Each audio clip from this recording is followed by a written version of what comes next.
Noite, sejam bem-vindas e bem-vindos a esse espaço virtual do diálogo do Fundo Positivo sobre a Covid-19.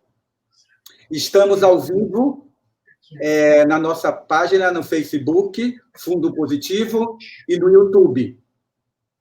Eu vim me apresentar, sou Arley Henriques, fundador e coordenador geral do Fundo Positivo, e gostaria inicialmente de dizer que esperamos que esse espaço que estamos iniciando hoje não seja um espaço apenas de fala, mas especialmente de diálogo. Então, por favor, participem. Deixe aqui nos comentários as suas dúvidas, que iremos responder durante essa live de hoje. Para quem não conhece o Fundo Positivo, nós somos um fundo que foi constituído em 2014, na cidade de São Paulo, com a missão de financiar projetos comunitários no tema da diversidade e saúde sexual e reprodutiva. Hoje, são mais de 80 organizações que o Fundo Positivo financia em todo o território nacional, beneficiando diversas populações no país. O Fundo Positivo iniciou, nessa segunda-feira passada, a sua campanha Comunicação Positiva Covid-19, que visa fornecer uma série de insumos de prevenção para ampliar a conscientização da população acerca do Covid-19 e temas correlatos, como o aumento da violência doméstica, saúde mental. Então, será uma série de instrumentos de comunicação, como posts em nossas redes sociais, no Facebook, no Instagram, a produção de podcasts quinzenais e de lives semanais, como esta que estamos iniciando hoje aqui. E para que ela comece, eu gostaria já de agradecer a participação de nossa convidada de hoje, a doutora Anita Campos, médica infectologista do Instituto de Medicina Pamplona, mestre em doenças contagiosas da Faculdade de Medicina da Universidade de São Paulo. Bem-vinda, doutora Anita, e muito obrigado por estar com o Fundo Positivo hoje, em nossa primeira live, para entendermos melhor sobre a Covid-19. Boa noite e muito obrigado. Boa noite a todos. Gostaria, em primeiro lugar, de agradecer o Arley e todo o pessoal do Fundo Positivo por essa oportunidade. É um prazer estar com vocês aqui essa noite para discutir um tema, né, que todo mundo tem vindo muito na televisão, mídias sociais, mas, como o Arley disse, esse espaço hoje é realmente para a gente discutir todo tipo de questões que vocês tiverem. Então, estou à disposição, vai ser um formato de bate-papo, e eu acho bem importante estar aqui. Eu e Arley somos amigos há muito tempo, então sempre um prazer colaborar com as atividades do Fundo Positivo, que tem ajudado muita gente por esse Brasil afora. Como o tema do Fundo Positivo é comunicação positiva, eu acho que a gente vai falar mais sobre isso no final. Vamos ver o que de positivo a gente pode tirar dessa pandemia. Isso aí. Então, doutora Anita, eu gostaria, para aquecer um pouco já a nossa live, de trazer uma primeira pergunta, né? Claro. E eu gostaria de começar pelo começo, né? Entender, assim, há alguns meses atrás, talvez 3 meses atrás, estávamos todos na rua, em pleno carnaval, com milhões de pessoas. E, passado esses meses, tivemos que nos confrontar com uma situação de quarentena, distanciamento coletivo. Tudo foi muito rápido. Então, assim, eu gostaria de, primeiro, lançar essa pergunta, entender o que é mesmo o coronavírus, como ele começou, Quando ele começou... Então, seria isso aí. A primeira pergunta, Tati. Tá. O coronavírus, o nome, vamos dizer, científico deles é o SARS-CoV-2, que significa que ele é um coronavírus que causa uma síndrome respiratória aguda grave, né? É isso que a sigla dele significa. E 2, porque a gente já sabe que houve, né, no começo dos anos 2000, um outro vírus também chamado de SARS, que causou uma outra epidemia. Então, ele é o número 2 e esses 2 vírus pertencem à mesma família. Ele é um vírus que carrega no seu envelope algumas estruturas que parecem espinhos, né, que em inglês a gente chama de spikes. Então, ele é todo rodeado por essas espículas, todo mundo já viu o desenho do coronavírus na televisão, então, por isso ele é denominado coronavírus, porque ele tem essa espécie de coroa em volta dele. E isso é muito interessante, parece ser uma bobagem, mas esses pedacinhos, esses espinhos, que são partículas do vírus, estão sendo usados como partículas para o desenvolvimento de vacinas. Então, por isso que eu queria explicar esse nomezinho do coronavírus. Bom, os vírus, eles são estruturas que eles não se multiplicam sozinhos. Então, uma vez que uma pessoa tosse e esse vírus sai nessas gotículas, para que ele se multiplique, ele vai precisar penetrar num outro corpo humano, né? Então, se ele tosse sobre uma superfície, a gente sabe que ele sobrevive algumas horas ou alguns dias naquela superfície, mas depois ele vai morrer. Então, ele é uma estrutura esférica, que ele tem como se fosse um envelope composto de gorduras, com essas espículas, e carrega dentro dele um material genético, que é esse material genético que ele vai inserir dentro da nossa célula no pulmão e, a partir daí, se replicar. Uma coisa, Arley, que eu acho muito importante falar dessa estrutura do vírus, por que lavar as mãos com água e sabão? Sim, como eu falei, o envelope do vírus ele é formado de gordura. Quando você vai lavar uma louça com gordura, o que você usa? Sabão e detergente, porque esse sabão dissolve a gordura.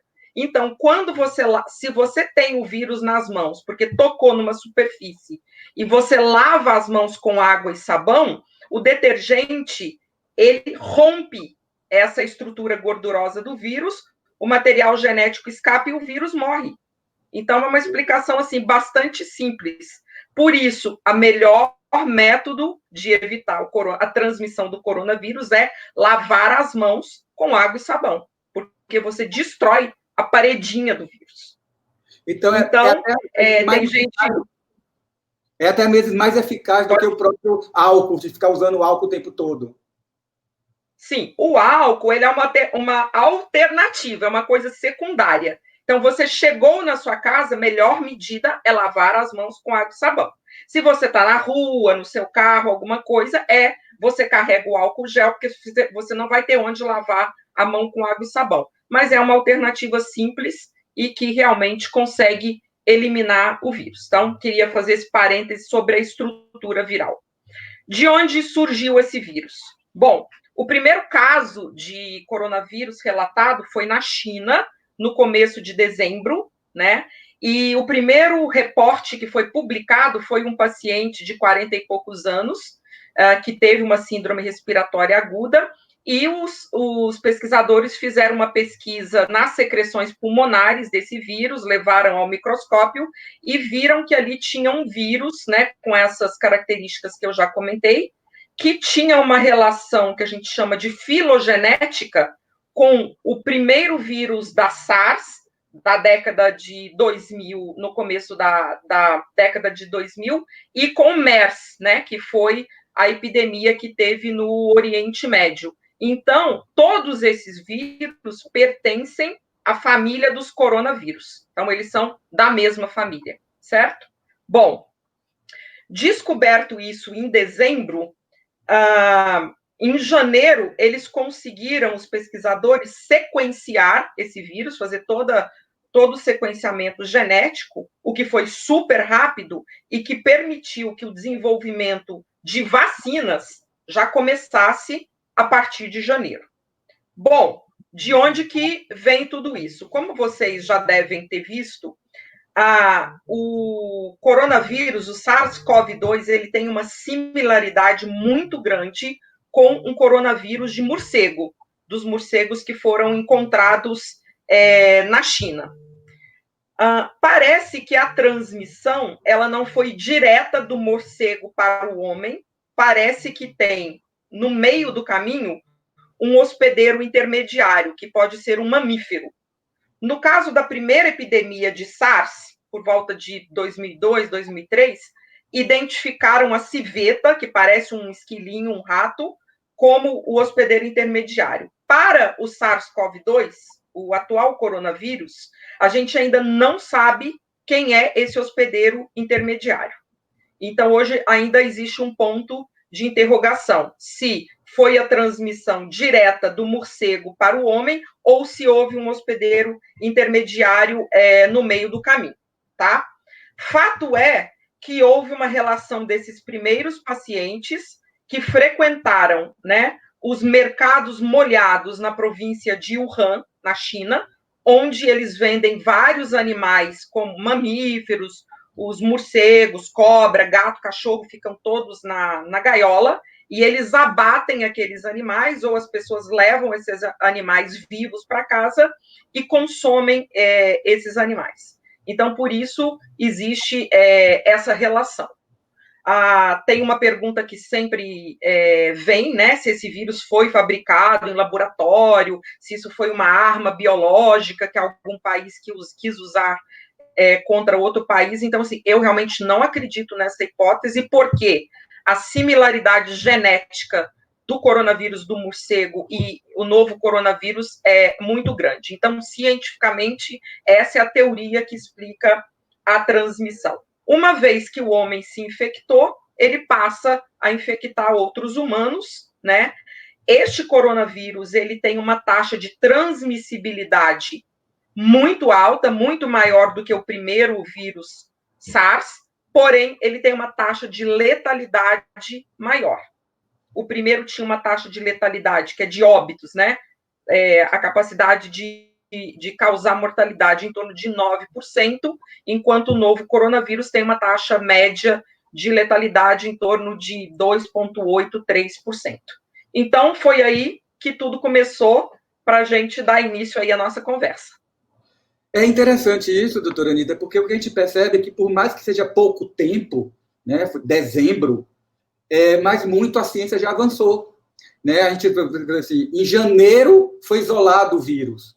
Se a gente fosse pegar um pouco a correlação com outras epidemias, pandemias, como a epidemia de HIV, demorou muito para a ciência, levou alguns anos para a ciência isolar o HIV. Foi em 83, né, que foi isolado o vírus HIV.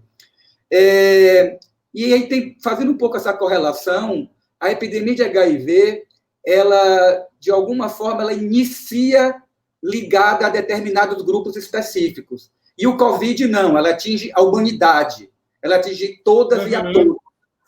Por essa questão generalizada da pandemia do Covid, a senhora acredita que tem um esforço maior e mais rápido para uma possível cura, tratamento ou vacina? Então, Harley, como eu te falei, primeiro paciente identificado em dezembro e sequenciamento genético do vírus feito em janeiro. Porque logo no começo, como eu falei, os pesquisadores já conseguiram identificar esse vírus no fluido broncoalveolar e ver que ele era da mesma família do primeiro SARS e também do MERS. Então, como já eram vírus conhecidos e a maioria dos coronavírus, eles têm tropismo, eles têm como alvo o sistema respiratório, foi bastante fácil entender que aquele era um novo coronavírus, né? E que o alvo dele seria bastante parecido com os outros. Obviamente, fazendo uma comparação entre HIV e coronavírus, foi o que você disse. Aqui a gente não é o nosso intuito falar muito, né, sobre HIV, mas a gente sabe que como a epidemia de HIV nasceu no que eles chamavam no passado de grupo de risco, e principalmente em homossexuais, isso causou um pânico nas pessoas, né? Um medo muito grande. Então, isso acaba atrapalhando muito o desenvolvimento da ciência quando estão envolvidas coisas como preconceito, que é o que aconteceu muito no início da epidemia do HIV, que, né, você queria isolar todos os homossexuais, as prostitutas, os hemofílicos, os haitianos. Agora, como você disse, é uma coisa global e começou a se espalhar como um raio por todos os continentes do mundo. Como o vírus foi identificado de forma, o seu sequenciamento genético logo em janeiro, é lógico que com isso a evolução científica em termos de tratamento e vacinas vai caminhar muito mais rápido. Então, assim, a gente pode mais para frente na live falar um pouco mais demoradamente sobre vacinas, mas para você ter ideia, hoje nós temos 130 vacinas sendo pesquisadas para coronavírus, 130. Olha. E nós temos já 10 delas que estão em fase muito avançada. Então, a gente tem 120, 121 em fase pré-clínica, sendo estudado em laboratório e testes animais, mas já temos 10 em fase em estudos em humanos. Então, para você ver como a ciência evoluiu muito rápido, né? E, como vocês sabem também, vários protocolos de tratamento e algumas drogas, inclusive, já aprovadas para o tratamento de Covid. Então, a ciência está dando rumo na pandemia. E a gente ainda vai chegar também nesse tema. Então, uma coisa que eu insisto muito com as pessoas é que elas busquem fontes seguras e científicas para saber as coisas do coronavírus. Existe muita televisão, muita mídia social, muita política envolvida. Então, o que eu digo para o espectador, sempre que você quiser uma informação sobre coronavírus, procure uma fonte científica e segura. Porque eu nunca vi, né, ninguém nunca viu em toda a evolução da ciência uma coisa caminhar tão rápido e com tanta seriedade. Então, como a nossa comunicação é positiva, eu quero trazer isso como uma comunicação positiva. A ciência realmente está de mãos dadas com a humanidade e evoluindo, e estamos muito perto de encontrar uma solução.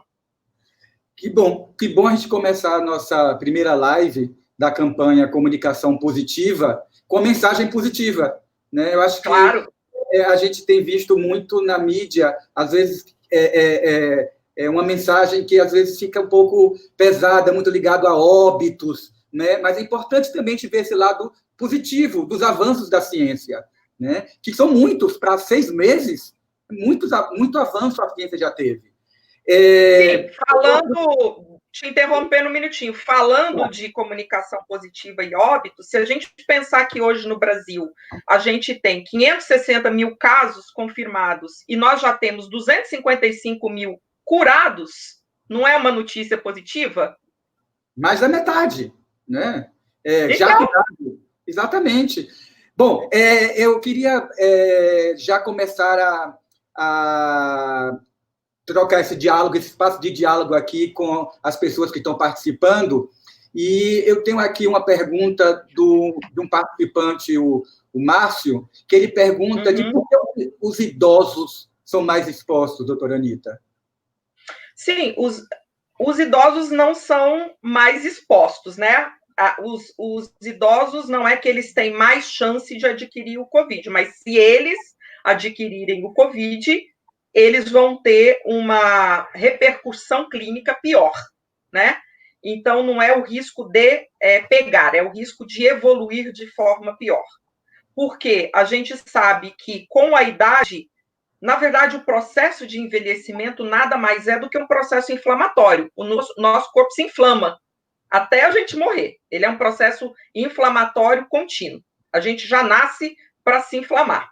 Então, o idoso ele já carrega um processo inflamatório geral e, obviamente, ele carrega também muito mais comorbidades do que a pessoa jovem. Então, é muito mais difícil um jovem ser hipertenso, um jovem ser diabético, um jovem ter fumado 60 anos e ter uma doença pulmonar obstrutiva crônica, uma doença cardiovascular. Então, é por isso, e, consequentemente, ele tem uma função imunológica também já deteriorada, o que faz com que a evolução do Covid seja pior. Por isso, existe a recomendação de que os idosos sejam, né, tratados com mais cuidado nessa pandemia, façam distanciamento social, porque a evolução deles é pior. Certo, tá bom. Temos aqui uma outra pergunta de uma participante, a Adriana, que ela pergunta assim, a pessoa que teve o Covid, mas que não precisou ser internada, ou foi assintomática, ela tem um risco de se contaminar novamente? Sim. Primeiro, um beijo para a Adriana, que é a nossa colega. Estou vendo a pergunta dela aqui no chat, uma pessoa muito querida. Adriana, essa é uma pergunta que ainda é também um ponto de interrogação. Por quê?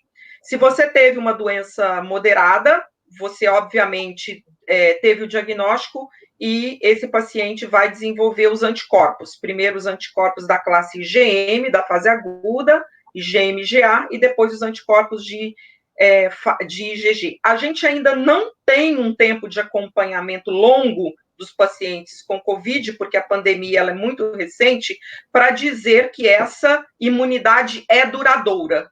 Daqui 2, 3, 4 anos, você ainda vai permanecer com esses anticorpos no seu organismo e que eles vão te proteger de forma vitalícia como para uma nova infecção. Então, a gente não sabe ainda. O que a gente sabe, existem poucos casos descritos de que pessoas que tiveram Covid e depois foram fazer um exame de PCR, né, que pega na fase aguda, e esse exame veio positivo.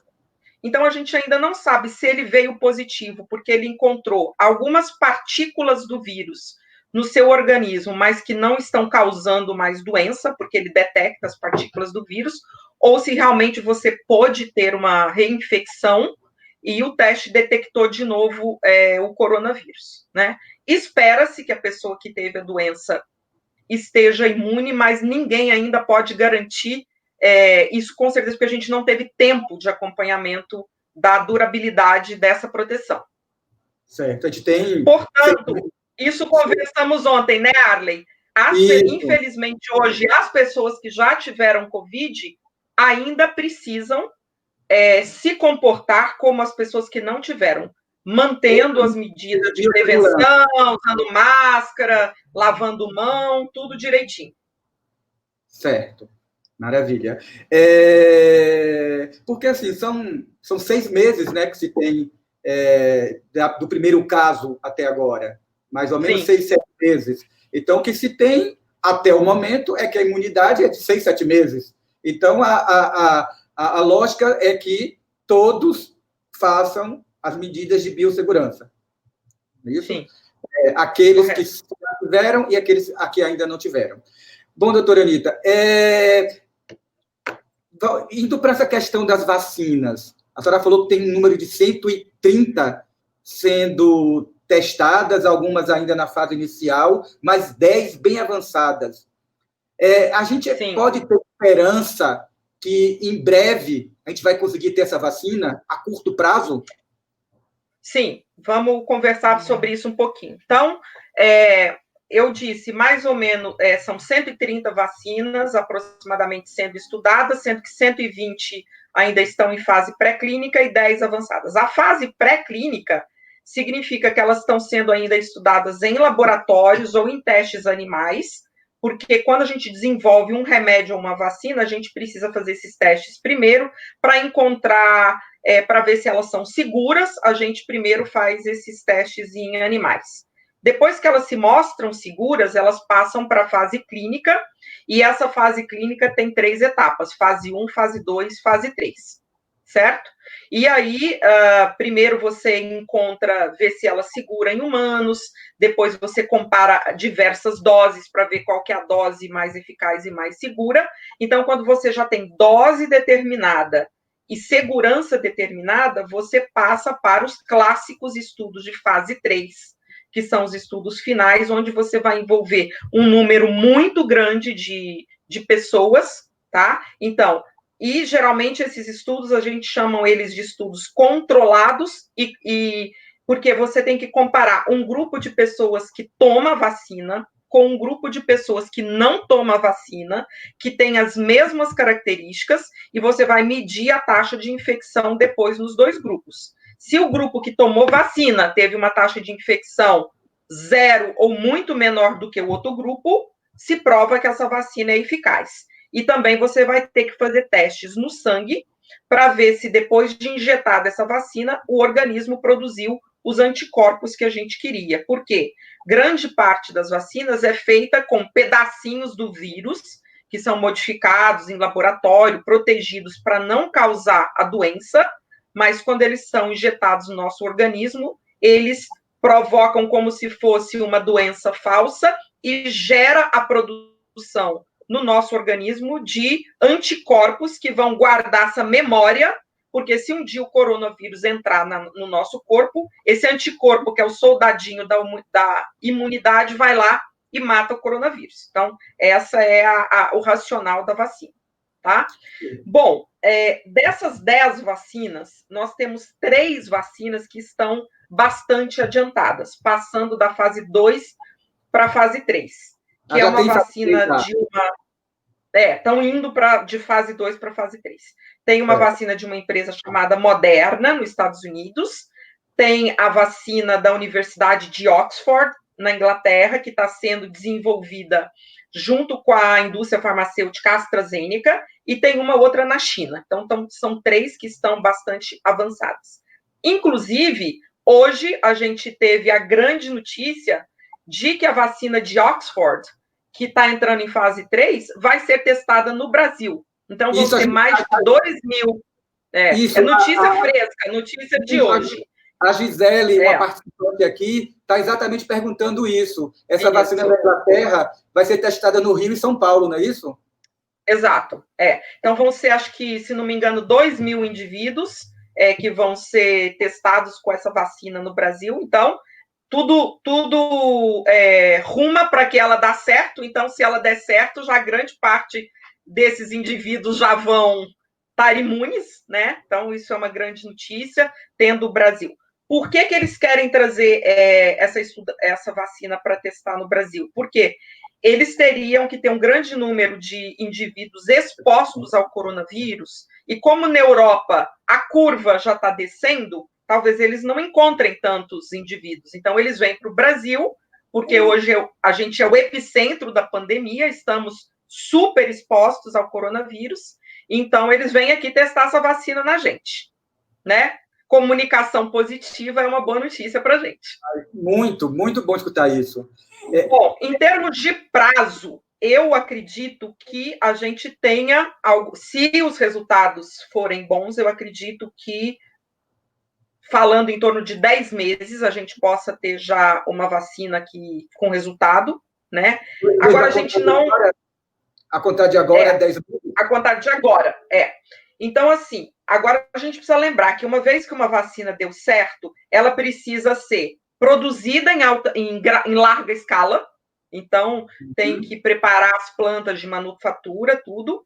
Elas têm que ser aprovadas pelas autoridades regulatórias no país, no nosso caso a Anvisa, que já está pronta, né, já está se montando para aprovar essas vacinas de coronavírus, e o Ministério da Saúde, obviamente, vai ter que ter um grande plano de distribuição e de campanha vacinal no país. Então, tem todas essas etapas para que a população brasileira realmente possa receber a vacina. Mas acho que as notícias são muito positivas, a gente tem vacinas sendo desenvolvidas no Instituto Butantan, na Fiocruz, então temos, assim, a ciência nacional também brilhando nesse aspecto. Sim, que bom, que bom.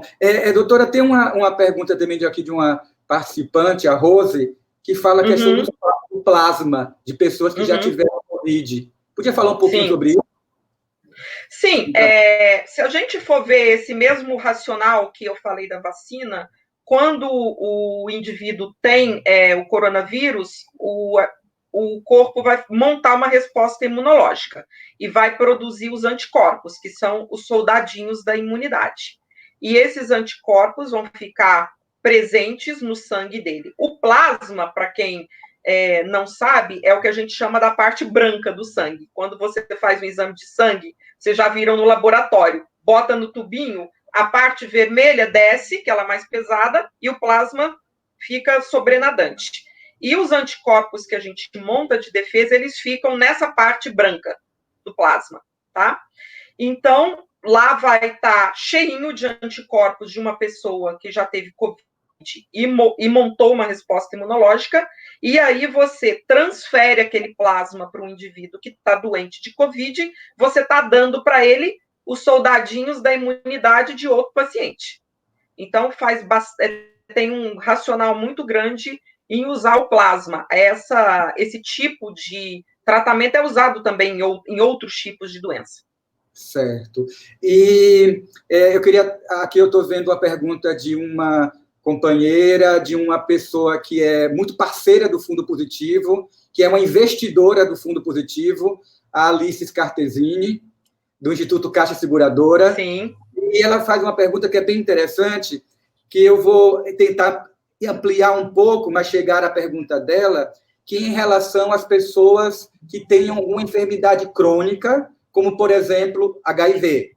Então, o que a gente percebe... Uhum. O que a gente percebe é que algumas pessoas que têm uma enfermidade crônica, elas precisam, sim, com certa regularidade, ir até uma unidade de saúde, ir até um atendimento médico, ir buscar medicamentos, e que algumas pessoas dessas não estão indo no momento, se entende, com certo receio e medo de exposição ao coronavírus. Então, assim, sim, a pergunta é: quais os cuidados que pessoas vivendo com HIV ou com outras enfermidades crônicas deveriam ter em relação ao coronavírus? E quais são as recomendações dos profissionais de saúde para essas pessoas que estão evitando não ir para o seu atendimento médico regular? Ótima pergunta.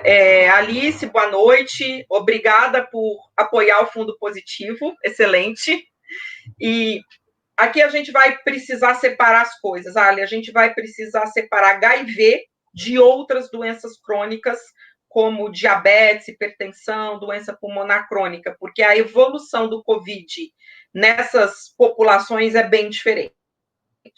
Então, assim, os trabalhos que eu já li sobre pessoas vivendo com HIV, teoricamente não existe um risco mais elevado, primeiro, na aquisição do COVID, pelas pessoas que vivem com HIV, certo? E a evolução da doença no indivíduo com HIV, ela também parece não ter um curso pior nos pacientes que não têm HIV. Já existem vários trabalhos de séries de casos publicadas da Espanha, da China, outros países da Europa, tá? Bom, o que tem de diferente na população HIV? As pessoas com HIV que adquirem o COVID parecem adquirir numa idade mais jovem do que os demais pacientes. Então, a gente, quando nos relatos de caso de cortes de pacientes com HIV, os pacientes eram mais jovens do que nas cortes de pacientes que não são HIV positivos. Hoje a gente não tem um grande número de pessoas com HIV que adquiriram o COVID.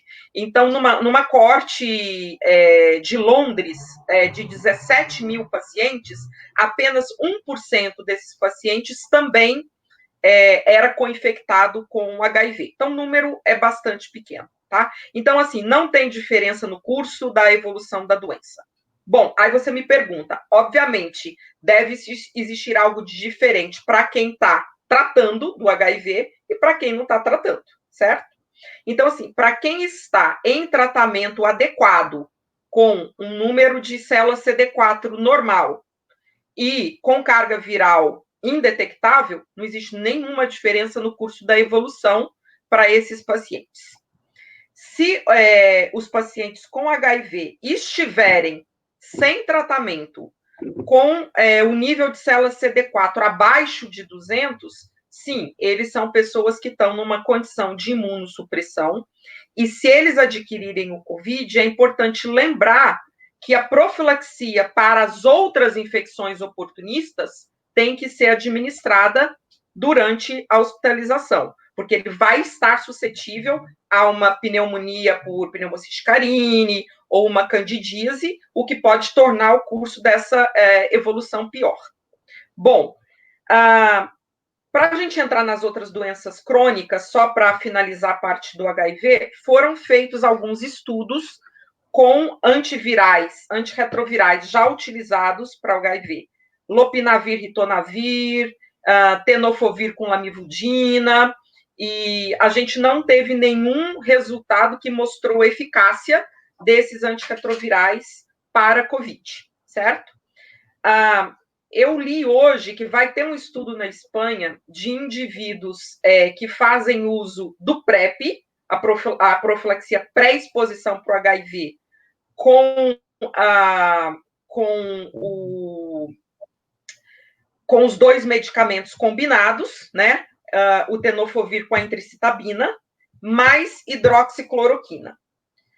A parte da hidroxicloroquina a gente deixa à parte para discutir depois. Bom, esse estudo ainda vai começar para ver se os pacientes que estão fazendo profilaxia para o HIV com esses dois medicamentos seriam menos suscetíveis a adquirir a infecção pelo COVID. A gente não tem essa resposta hoje. Então, hoje, os indivíduos que são HIV negativos, mas que têm alta exposição ao HIV, e estão fazendo uso de PrEP, não significa que eles estão protegidos contra o COVID. Essa resposta a gente não tem ainda, tá ok? Bom, agora, passando para doenças crônicas. Hoje a gente sabe que os fatores que fazem o curso do COVID ficar pior é idade, sexo masculino e doenças crônicas, como diabetes, hipertensão, doença pulmonar crônica e doenças cardiovasculares. Então, essas pessoas são aquelas pessoas que têm um curso pior da doença.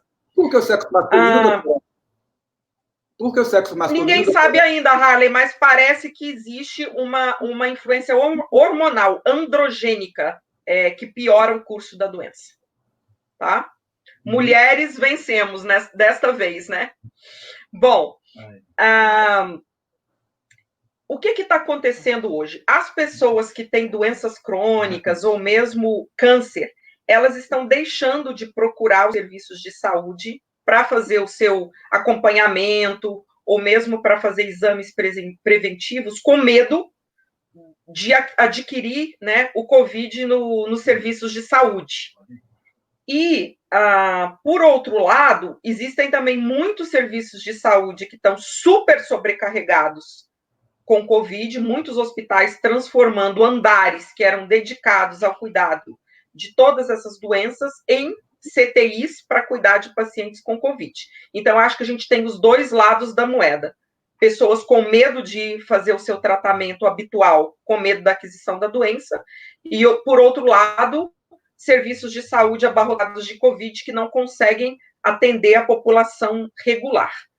Então, isso é muito importante, porque eu imagino que quando a pandemia passar, a gente provavelmente vai ter, né, provavelmente um aumento no número do diagnóstico de câncer, as outras doenças vão estar meio que explodindo, né? A gente já viu trabalhos de que as doenças cardiovasculares não estão sendo cuidadas de maneira adequada, porque as pessoas não estão tendo muito acesso a esses serviços de saúde, então, realmente, essa é uma grande preocupação. Então, eu acho que a mensagem que a gente pode deixar aqui para a nossa audiência é que, na medida do possível, se você tem a necessidade de fazer um tratamento regular, uma quimioterapia, que você não deixe de procurar o seu médico. Hoje a gente tem algumas alternativas de consultas por telemedicina, já aprovada pelo CRM, muitos serviços de saúde já estão conseguindo liberar prescrições que antes eram mensais, hoje para trimestrais ou semestrais. Então, também o SUS e os serviços de saúde estão tentando ajudar essa população de doença crônica para que eles não fiquem desatendidos durante a pandemia. Certo, certo. Exatamente, seguindo um pouco essa linha de pensamento, né, de sobrecarga das unidades de saúde e tal, uma coisa que muitas pessoas perguntam é em relação a sintomas.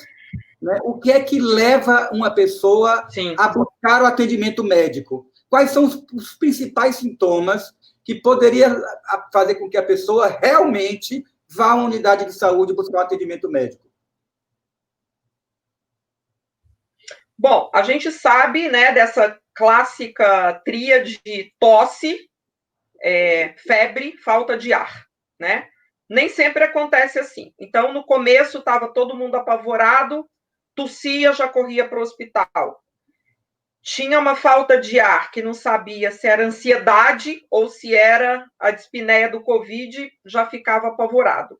Então, as pessoas hoje sabem que os serviços estão abarrotados, que existe um risco em estar hoje dentro de um serviço de saúde. Então, acho que é muito importante prestar atenção e não esquecer de que outras doenças continuam. As síndromes gripais comuns, né? Por isso, muito importante as pessoas dos grupos determinados tomarem a vacina da gripe, a influenza, rinites alérgicas, tudo isso continua acontecendo. Então, não é porque a pessoa deu um espirro, tinha um pó dentro de casa, que ela está com Covid, né? A maioria dos casos de Covid cursa com febre, né? Em torno de 37,8, nos casos mais graves, uma febre um pouco mais elevada, tá? E muito importante diferenciar a falta de ar. A falta de ar que o Covid provoca quando já está evoluindo para uma fase mais moderada ou mesmo grave, porque a evolução ela é rápida, né? O indivíduo começa a sentir falta de ar e é rápido, a evolução é muito rápida. Diferenciar isso de uma falta de ar causada pela ansiedade, que se você para respirar, meditar, tomar um banho, apagar as luzes, ter um pensamento positivo, ela cessa, daquela falta de ar que não te permite levantar da cama e ir até o banheiro tomar um banho, porque você vai se sentir extremamente cansado. Então, eu acho que esses são sinais de alertas que podem diferenciar uma coisa da outra. A Covid já mostrou que ela pode acontecer de formas um pouco diferentes, né? Por exemplo, o meu marido é cirurgião, ele já viu pacientes chegando no hospital com sintomas bastante parecidos com apendicite, né? Uma dor abdominal e fossa ilíaca direita, sem sinais respiratórios, e era Covid. Tem a questão de você perder o paladar e perder, né, o olfato, anosmia, e que também pode ser um sinal. Então, assim, existem sintomas, sinais dermatológicos. É uma doença que, conforme a gente vai entendendo, a gente vê que ela foge bastante do espectro apenas respiratório. Mas, de forma mais clássica, foi isso que eu comentei. Certo. E a pessoa que não tem febre necessariamente vai ter uma enfermidade do Covid menos impactante, menos forte? Uma pessoa que, por exemplo, me perguntaram isso assim, não, ela está tendo alguns quadros, alguns sintomas, mas não teve febre. Significa que ela vai Sim. ter mais leve o Covid? Não. Não necessariamente. Não necessariamente. Certo. Doutora, eu acho que a gente está mais ou menos chegando ao final da nossa live, mas eu sempre gosto de terminar, né, um espaço como esse de diálogo, né, de uma forma positiva, né? Ainda temos um tempo aí, mas eu gostaria de trazer um pouco uma reflexão, como a senhora vê que em momentos como esse da pandemia, que sem dúvida está sendo muito desafiador, trazendo sofrimentos, perdas, né, mortes, mas ao mesmo tempo também traz algum ensinamento, né, para a humanidade. O que a senhora consegue perceber como um ensinamento ou algo positivo que a pandemia do Covid trouxe até o momento para a humanidade? Arley, são tantos ensinamentos, são muitos, né? Eu queria assim dar até um depoimento pessoal, eu acho que eu nunca tive tão próxima da minha família, digo, dos meus pais, que moram fora de São Paulo, a gente se fala quase todo dia, a gente celebra pequenas coisas, não só os aniversários, mas qualquer outra coisa que acontece. Eu tive um sobrinho que mora no Amazonas, que teve Covid, graças a Deus ficou tudo bem. Então, assim, celebrar as pequenas coisas dentro da família. A gente esquece muito disso quando a gente está na correria do dia a dia, né? Aquela criança que aprendeu a andar, aquele filho que aprendeu a andar de bicicleta. Quantas vezes as mães que hoje estão no mercado de trabalho tiveram oportunidade de sentar para estudar com os filhos? Difícil, né? Então, assim, eu acho que olhando o aspecto familiar, e eu não digo família, pai, mãe, filhos, mas todos os espectros de família que a gente tem, né? Essa oportunidade de conviver. O homem, né, a humanidade estava convivendo muito pouco, né? Jogar juntos, cantar juntos, estar juntos, comer juntos, cozinhar juntos. Eu acho que é uma grande oportunidade. Então, assim, falando da nossa parte de comunicação positiva, fique próximo das pessoas que você ama, porque hoje nós temos no mundo, né, mais de 6 milhões de infectados e estamos chegando a quase 400 mil óbitos, né? E quando essa doença chega perto de você, realmente eu acho que você tem uma reflexão muito grande do que eu deixei de fazer no meu passado recente, no meu passado mais longínquo. Então, eu acho que essa proximidade da família, dos amigos e conviver um pouco, eu sei que hoje a tecnologia é a nossa grande aliada, mas no momento que der para esquecer dela um pouco, e conviver com as pessoas que você tem próximas dentro de casa, eu acho que foi um dos grandes ensinamentos. Eu acho também que 2 outros ensinamentos que eu vejo muito a questão do consumismo, o quanto a nossa sociedade estava se tornando consumista, e quando você fica impossibilitado, né, de viajar muito, de comprar muito, porque muitas vezes as pessoas em situações de sofrimento, elas partem para essas coisas, a gente se dá conta em momentos de reflexão de que realmente a gente precisa de muito pouco para viver. O que a gente precisa de viver, para viver, é saúde e amor. Então, eu acho que essa foi uma grande reflexão que a pandemia trouxe. Para você olhar para dentro e falar, eu posso comer melhor? Eu posso me exercitar mais? Eu posso dormir mais horas por noite? Eu posso dizer para alguém que eu amo essa pessoa e eu nunca disse? Imagina o quanto de fluidos e coisas boas que isso pode trazer para você. Você tem pessoas, né, até como eu, que tem trabalhado o dobro do que trabalha quando está fora de casa, porque a tecnologia fez que a gente acelerasse um pouco o ritmo do trabalho.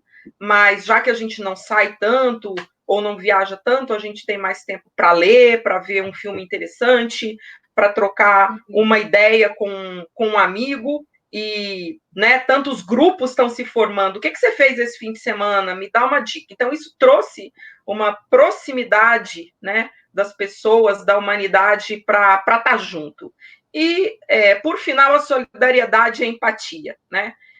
O Brasil é um país incrível, eu acredito muito no meu país, porque a gente vê, né, a questão das comunidades, como no Brasil é difícil fazer distanciamento social, mas quantas pessoas estão empenhadas em levar informação, artigos de higiene pessoal, comida para as pessoas que estão vulneráveis, e isso é muito, né, a pandemia veio escancarar a disparidade social do nosso país, né, que cada dia cresce mais.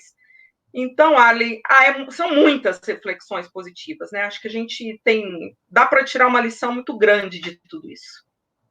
Olha, é muito bom escutar uma fala de uma médica dessa forma. E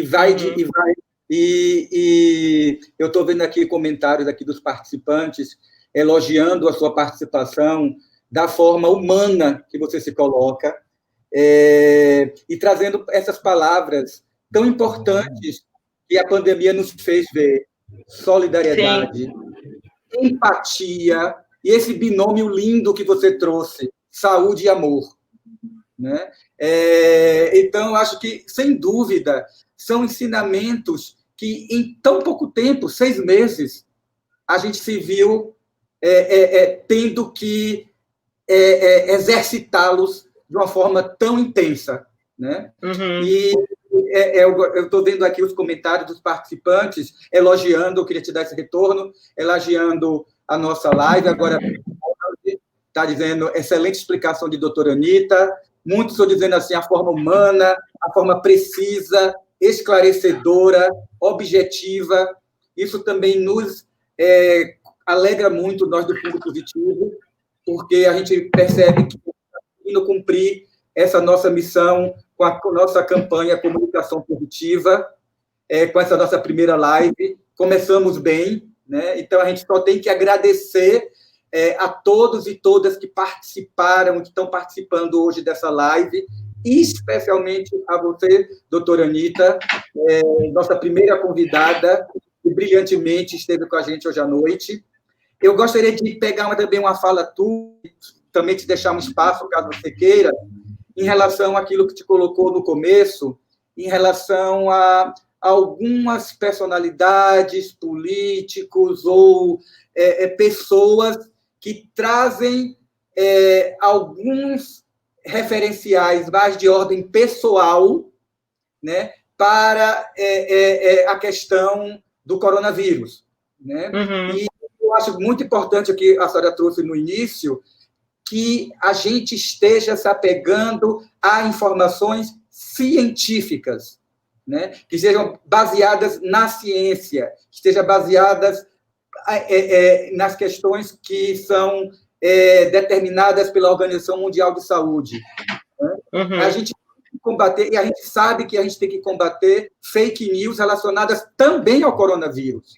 Né? Uhum. Então, eu queria deixar essa mensagem, te dar um espaço também para falar sobre isso, e para todos aqueles e aquelas que têm dúvidas, coloque aqui no nosso direct, que iremos responder as suas dúvidas pós-live. Mas eu queria deixar esse espaço para a gente falar sobre a questão das informações baseadas na ciência. Sim. Ale, acho que o meu comentário é o seguinte: não só no Brasil, mas como em muitos lugares do mundo, a gente vem vivendo nos últimos anos essa questão muito da polarização política, o que deixa a população bastante vulnerável, porque as pessoas se perguntam em quem que eu acredito, certo? Um fala uma coisa, outra fala outra coisa. Eu saio de casa ou não saio de casa? Eu vou trabalhar, não vou trabalhar? Eu uso máscara ou não uso máscara? Então, assim, fica muito difícil para a população viver no meio dessa confusão de informações, né? Que são informações, muitas vezes, que não têm cunho científico, por isso a importância sempre de procurar uma pessoa de referência, e eu acho excelente essa live que você está fazendo como uma organização que apoia pessoas vulneráveis, o público leigo, e que a gente possa falar as coisas de maneira muito aberta. Então, sempre procurar uma fonte científica, porque, infelizmente, existe muita gente tirando proveito da pandemia de coronavírus para cometer corrupção, cometer outros tipos de absurdo. Como você comentou, vocês vão falar mais para frente de violência doméstica, feminicídio, várias coisas que estão acontecendo. Então, as pessoas precisam fazer a reflexão de não acreditar em tudo, parar, fazer uma reflexão e pensar de onde está vindo essa informação. Ela tem uma referência científica? Ela é verdadeiramente fato? O distanciamento social, ele é importante? Então, faço uma reflexão muito básica. Se o vírus se transmite através de fala, de tosse, de bocejo, de uma pessoa que esteja a cerca de 1 metro de você, é muito óbvio entender que o distanciamento social é a melhor forma de se prevenir do HIV, do coronavírus. Então, as pessoas precisam um pouco refletir. distanciamento social é inimigo da economia? Não. Ou existem formas políticas de ajudar a população que mais precisa a poder, a não destruir com a economia e facilitar com que elas pratiquem o distanciamento social? Para mim é muito óbvio. Então, eu gostaria de deixar essa reflexão para vocês. Como o Arley falou, ele vai receber perguntas no direct do Fundo Positivo. Somos muito amigos, falamos toda semana e eu terei muito prazer em responder as dúvidas científicas ou outras dúvidas que surgirem. Estou sempre à disposição. Para mim foi um grande prazer, porque eu acho que quando me formei médica, realmente a minha maior missão, meu maior amor é poder estar junto do ser humano e fazer com que esse mundo seja melhor, né? E não tenho dúvida de que a missão do Fundo Positivo é a mesma. Então, a gente está junto nessa missão, Arley. Sim, que bom. É muito bom a gente ter ao nosso lado uma profissional de saúde como você, doutora Anita, que, como você acabou de falar, né, engajada com o bem da humanidade, com o bem. Né? Tem uma frase assim que faz bem fazer o bem. Então, é bom quando a gente percebe que tem pessoas e profissionais de saúde com essa voz. A gente, infelizmente, vai estar encerrando a nossa live. Eu gostaria de solicitar os participantes que tiverem dúvidas, entra na rede social do Fundo Positivo, no Facebook do Fundo Positivo, no Instagram do Fundo Positivo, e vai no direct, coloca lá sua dúvida, que a gente vai responder a vocês. A doutora Anita aqui está dizendo que ela vai poder, sim, estar conosco no esclarecimento das dúvidas de vocês que tiverem. Então, por favor, participem, sigam o Fundo Positivo nas suas redes sociais, no Facebook, no Instagram, e participe das nossas lives, que apenas começou. Essa foi a primeira. Mas todas as quartas-feiras estaremos ao vivo nos nossos canais Facebook, YouTube, trazendo sempre um tema correlacionado à pandemia do Covid-19. Então, estejam conosco nessa nossa missão de diminuir os males da pandemia do Covid em nossas vidas. Obrigado, doutora Anita. Obrigado a todos e a todas que tiveram conosco hoje à noite.